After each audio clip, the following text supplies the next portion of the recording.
maxaad ka taqaanaa bisha Shacbaan iyo fadligeeda?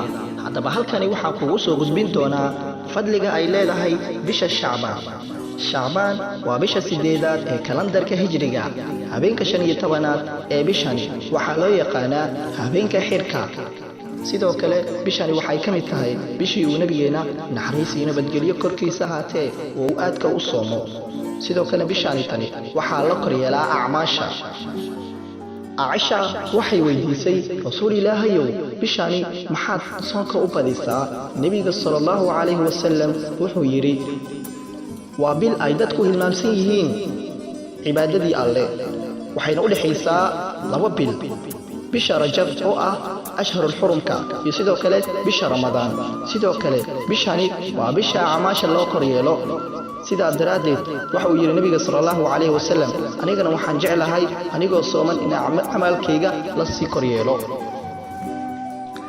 Abi Musa al-Ash'ari Ilaahay ha ka raali noqday waxa laga wariyay inuu ka wariyay nabiga naxariis nabadgelyo korkiisa haatee inuu dhahay Ilaahay subhanahu wa ta'ala wuxuu fiiriyaa habeenka bartamaha bishan Shacbaan markaasuu dhammaan makhluuqaadkiisa u dambi dhaafaa markii laga reebo mushrik iyo mushaahin. waa qofka gaalka ah iyo sidoo kale mid uqdada u haya cid kale oo muslim ah.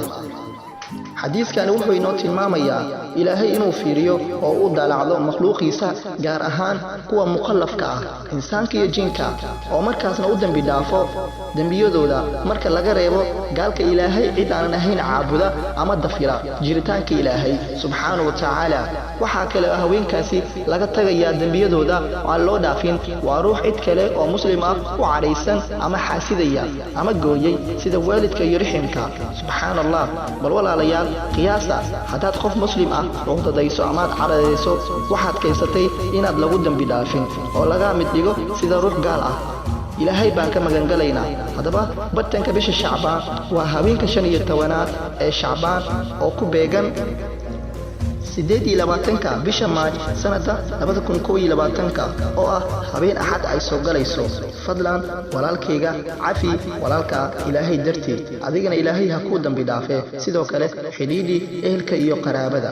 haddaba waxa su'aal ka taagan ma soomi karaa Shacbaan oo idin? waa soomi karaa balse